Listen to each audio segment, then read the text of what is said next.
Welcome, Laura. Let's have you share a short intro about you, and can you please show us 5 objects that relate to your book?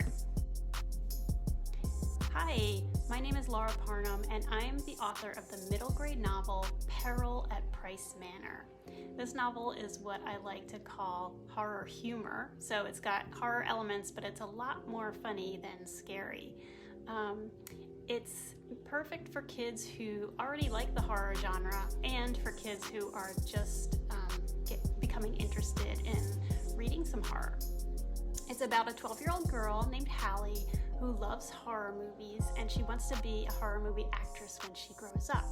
So when she gets the opportunity to deliver flowers from her mother's flower shop to Price Manor, which is the home of the famous filmmaker Maximus Price, she jumps at the chance, hoping that she'll be discovered. But what she doesn't realize is that Price Manor is being invaded by a mysterious creature, and that Maximus Price is missing, leaving his 12-year-old twins to fend for themselves. So I've got a few objects here that I'm going to use to introduce my characters.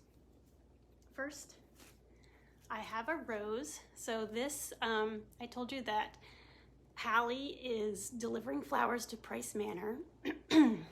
But what I forgot to say is that she actually arranges the flowers herself using red and black roses. She does this because she knows it gives it a little bit of a creepy vibe, and that Maximus Price, as a horror movie maker, might like a little bit of a creepy vibe to his flower arrangement.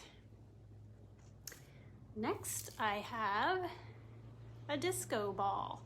So this represents Maximus Price's daughter, Paisley. Paisley is a very active kid, and she really likes sports of all kinds. Right now, she's interested in roller skating, and they actually have a roller skating rink in the attic of Price Manor. It's got disco balls, it's got flashing lights, it's got music, it's got everything. Next, I have a bagel. This bagel represents Paisley's twin brother, Argyle. Argyle is constantly talking about food. He wants to know when's the next meal or where he can get a snack. And he does really like bagels. However, bagels are banned at Price Manor because of a tragic bagel-related incident from many years ago. And next, I have a piece of cheese.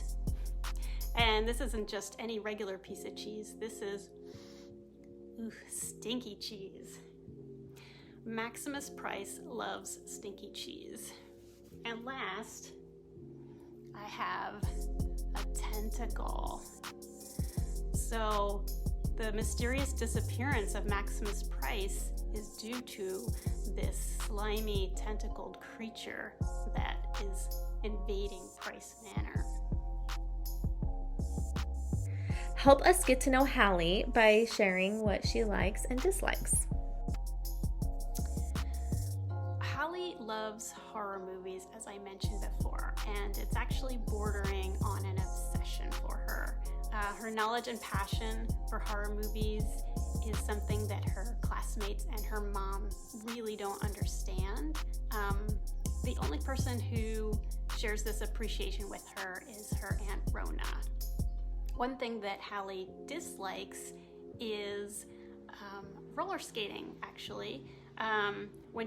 Before she got into horror movies, her friends and her classmates were really into roller skating, and she tried to get into it too, but honestly, Halle is just not a very good roller skater. What book might Halle be reading right now? I think Halle's book choices would be very similar to her movie choices. She'd go for horror books, and she'd probably really love ones with strong female characters, probably like Neil Gaiman's Coraline, or a new middle grade book by Wendy Paris called Field of Screams. what made you want to write a middle grade novel? What made me want to write a middle grade novel? Well, I've always loved writing since I was a kid. And when I went to college, I took a lot of writing classes, but I was doing things like screenwriting and playwriting and short story writing. I didn't actually think about writing a middle grade novel until I was reading those novels with my own kids and discovering the magic of books for that age group. It's a really interesting time of life because kids are becoming more independent from their parents and from the adults in their lives. So it makes for really interesting plot lines. And if you read my book, you'll notice that becoming more independent is a very strong theme in my book. So we heard you grew up in a house full of horror posters. Tell us a little bit about that, but obviously not too creepy. Do you think that inspired your writing some? So yes, when I was growing up, my dad was a collector of memorabilia from movies. So his favorite genre was horror. We had a special room in our house that was basically his museum. The walls of the room were lined with movie posters, and even the ceiling was lined with movie posters. He had shelves full of magazines and books and all kinds of weird little knickknacks. I remember there was a lifelike rubber hand sticking out of the bookshelves in one part of the room. So yeah, of course it inspired my writing. And how could it not? I know I put a line in my book about a rubber hand sticking out of the soup tureen, which is one of the pranks that the dad, Maximus Price, likes to pull. Do you have any inspirational music, special scenery, or writing fuel food that helps you write? So when I'm writing, I like it very quiet with as few distractions as possible. So no music, no special scenery, but I do like to have a mid-morning snack with a cup of tea to help me get through the morning. What is one thing you loved about writing and one thing you love about editing? So one thing I love about writing is when you're writing a scene and you know what's going to happen in the scene and how it's going to end, but then your brain just throws something unexpected in there, and it works. And I don't know how the brain does it, but maybe it's magic. One thing that I love about editing is finding and catching and fixing inconsistencies. So when I'm editing a book or a series of books, I make a style guide where I note all the characters and their descriptions and all the settings and descriptions of the settings. That way, when I'm editing, I can make sure everything is consistent. So if one character has blue eyes on page 7, but then it says he has green eyes on page 123, then I can point that out to the author and get it corrected.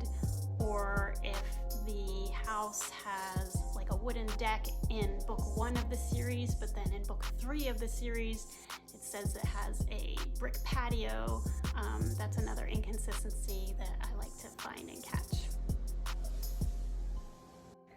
How did you find out you were good at tongue twisters? So I remember when I was in high school, I found an old copy of Dr. Seuss's Fox in Socks, which is basically a whole book of tongue twisters. And I remember trying to read it out loud straight through without making any mistakes. So I would read it over and over and over again.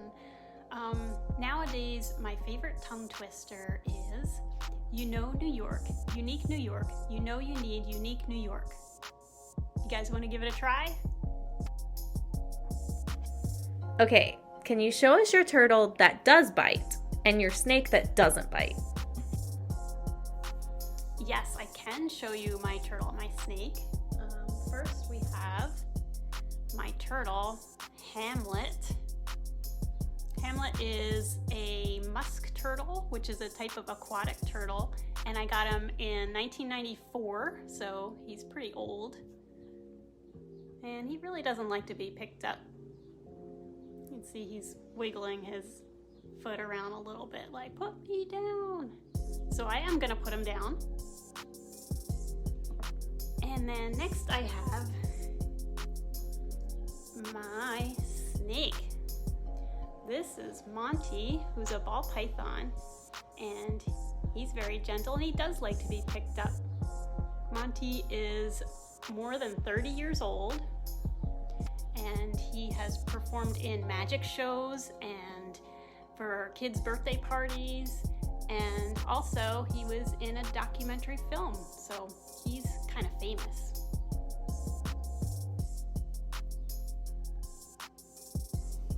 We may have heard that you play the piano and the ukulele. How fun.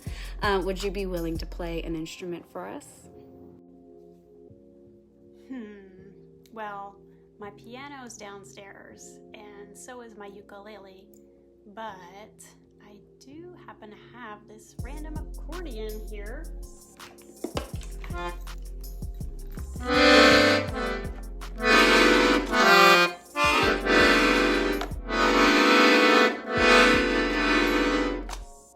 Yikes. I guess I better stick with the ukulele and the piano.